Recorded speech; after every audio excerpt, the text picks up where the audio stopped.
Well, Belarus is the only country in Europe that continues to have the death sentence.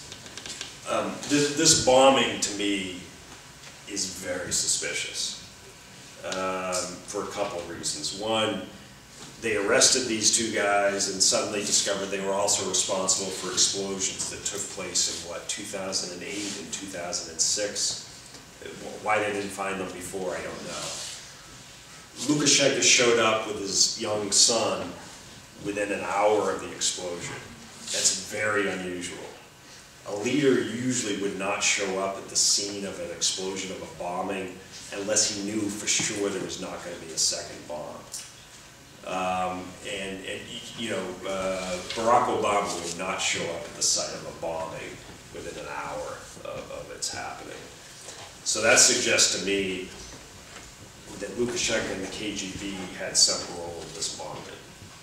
And it was done in April when the economic situation was deteriorating. And I think, like in 1999 in Russia, it was designed to deflect attention from the economic crisis. And it didn't work. I mean, you know, there was a bombing, it was tragic. I mean, I don't mean to make light of the situation, but people moved on. They didn't pay much attention to it.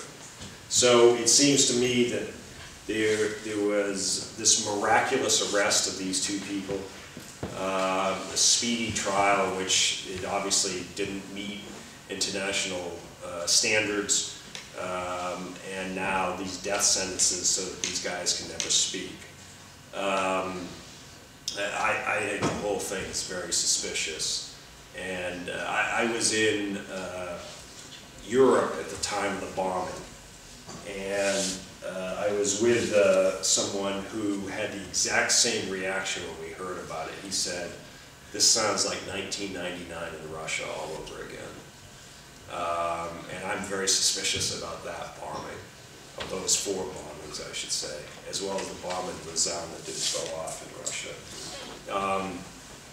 And so I think this is something that the international community needs to protest in a very serious way. And the families of the two have protested and appealed for help, and I think we have a responsibility to respond.